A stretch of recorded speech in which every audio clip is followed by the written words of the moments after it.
Hi guys, it's Stefan here again. It's been a while since I made a video on INFJ type stuff or MBTI related stuff in general, but I wanted to make another one. So hopefully it's good enough. I keep procrastinating because I think I'm never in the right mood or not gonna have the right words to say. So see how this goes. What I wanted to talk about today is an issue that I see has been on the rise for a while now. Um, I'm not sure if it's really on the rise or if it's really just something that is coming to my attention. Could be one or the other, but at least from my perception, it seems like it's something that's increasing. It's only happening more and more, and so this is the issue of mistyping or mistypes. Is there any such thing as a real INFJ? Are all people like INFPs that actually claim to be INFJs? So questions such like that. I think this is something that's really hitting all the social media online communities pretty hard, causing some divisions, and it's good to think through things, but I mean ultimately for me I don't like the conflict. So I kind of want to just add my 2 cents, and we'll see what you guys think about it. So my first thing I want to address is, why do people accuse other people of being something that they're not, or claiming to be something that they're not? Why does this confusion exist in the first place? I think the first way I'll address that is, and ultimately this comes down to a question of methodology. How do I know what type I am? How do I know what type anyone is? That's the question that's being asked when you get down to it. So Carl Jung never provided a methodology. That was something that he left out. For him, the cognitive functions were just a useful framework that he had, from my understanding, that he used to understand his clients in counseling. So, but then we've taken his, the functions and all that as turn it into this personality theory. It's a question of methodology. How do I determine, what I am or what anybody's type is? And I don't think, or I agree with people who have criticized the MBTI and the MBTI tests in general. I don't think those are always accurate, and I think the you can look up those videos.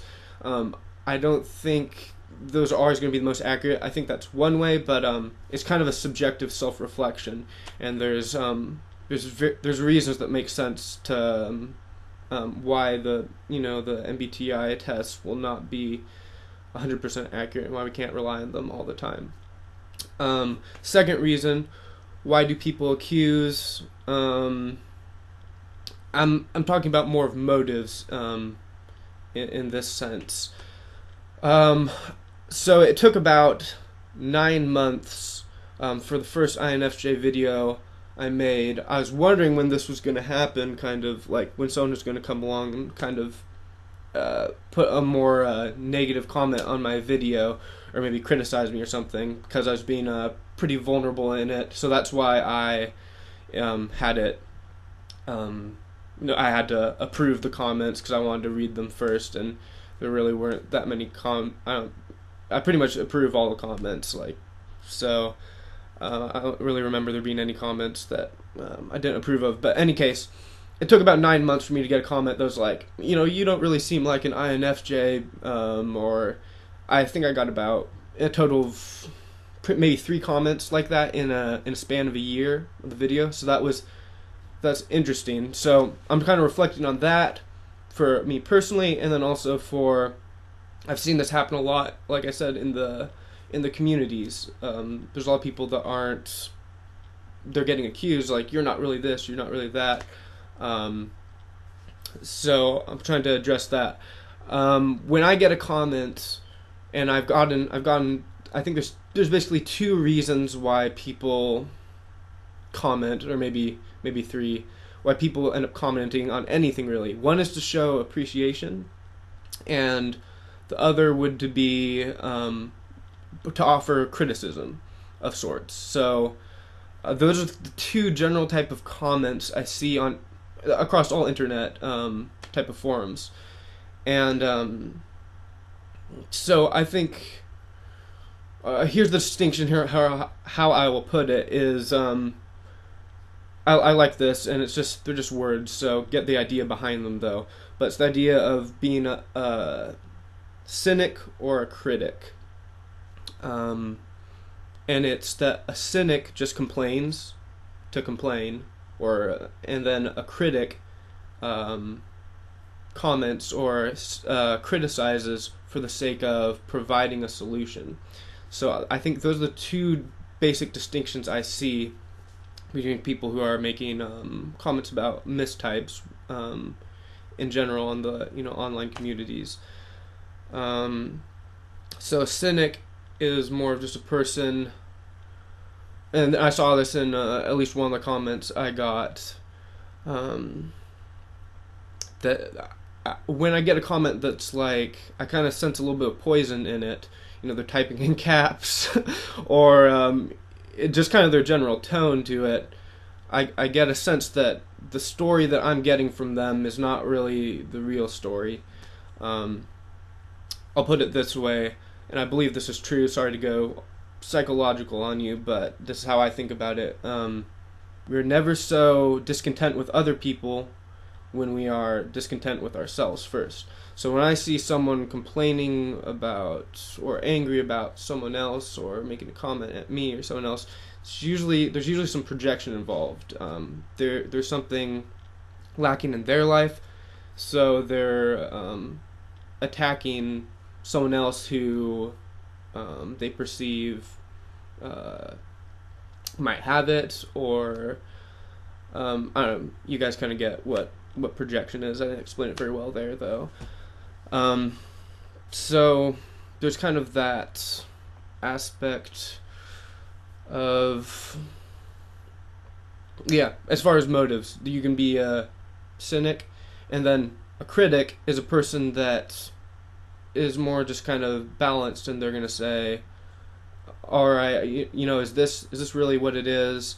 And they're gonna give you reasons why they think that way. And so I actually got one of those too, where a person talked about my body language, and so when they give reasons, when people are saying a mistype has occurred and they give you reasons, I think they're being more of a critic in the positive sense of the word, and they're evaluating, and I welcome those. And I think everyone should, as far as being open-minded. For me personally, I have very little personal doubts about what my type is, but I'm always willing to listen to people if they want to bring a well-reasoned case to me, why I've mistyped myself or why anyone has. I'm always willing to listen to reasons. So, and the reason why this is it's not a personal thing, but if I'm thinking I'm something that I'm not, if I have certain cognitive functions that I don't really have, then that's going to be detrimental to me. So if someone can tell me and correct my thinking, that's only going to be beneficial. So that's a way to look at it. What I think kind of this whole mistyping idea has resulted in is a lot of people have felt attacked when other people have said you're not really this or that, and people are coming from vastly different methodologies. A lot of the time they're just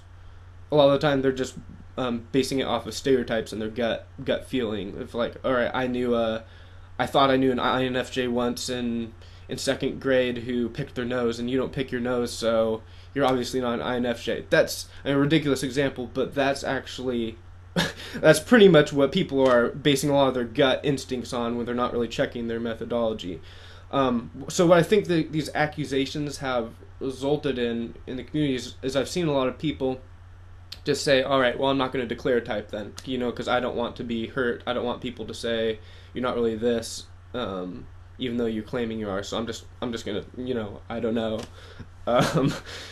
That's why I've seen the result has become. So for better or worse, I don't really have much comment else on about about that, but that's just been the result that I've seen from all this. One thing I think that is at play here that complicates things is that the personality theory in general and the MBTI, the Jungian theories, they all have a sense of identity or worldview intertwined with them. So if I think I'm an INFJ, then see, I just picked my nose, so I'm INFJ, right? If I think I'm an INFJ, then I'm going to have a certain identity coming from that. I'm going to have certain thinking that's going to color my worldview in a certain sense, and also how I see other people. So I think there's a certain sensitivity that comes with anything that causes that you adapt into your identity and that you adapt into your worldview. That's why I think things of spiritual nature are hard to talk about. Like you talk about religion or God, those topics are hard to talk about if people disagree because it involves our worldview. So I think that's why these mistyping instances are difficult and they're sensitive for people. So that's why people just throw up their hands. I'm not going to declare a type then if people are going to argue with me. So I don't want to be just a cynic. I want to be a critic. So I'm going to provide some things that I think we should do or we could do better. And two of them would be, first, check your method, like I talked about. Ask yourself, when I think someone is mistyped, am I just basing this off of my own stereotypes and my experience and my understanding, or am I basing this on some sort of verifiable system that's accurate and actually corresponds with being able to tell what a person's type is. So that's, and getting into that deeper is a whole nother question. Secondly, check your motives. Ask yourself, am I trying to tell someone that they're a different type just because, I don't know, whether it's jealousy projection, or do I really not think they're as special as they think they are, I think there's a lot of that goes on that unfortunately surrounds the INFJ, which is really pretty dumb. Let's see, I think there was one more thing I wanted to say. Was about, on method. So with the MBTI, it has a track record of saying, all right, if only you can decide what your type is. So I think what we're seeing right now is kind of a paradigm shift. There's at least several groups out there I know right now that are coming up with new methodologies and building on Jung's ideas, being able to recognize what people are visually by their the way they talk, their gesticulation, their eye movement and stuff like that. You guys on YouTube, you probably, if you spend a lot of time on YouTube, you probably know at least the groups that I'm talking about. Pretty controversial stuff because it's new. But those are new methodologies that are involved in this whole conversation. So I think we're seeing a paradigm shift between only I can determine what my type is versus there's these new theories coming in where it's saying no, there's kind of a more objective way of telling what a person's type is, and I think we're kind of in between, where there's people that are maybe overconfident in their ability to say, all right, you're not this, you're actually this, but I don't think they necessarily know these new methodologies that well. So it seems like ideologically we're kind of in between, and that's why there's a lot of this conflict. There's a lot of people with hurt feelings from these accusations, and then just throw up their hands. I'm not going to declare a type. So I don't know. That's all I got for you guys today. Comment below, message me, and thanks for watching, guys.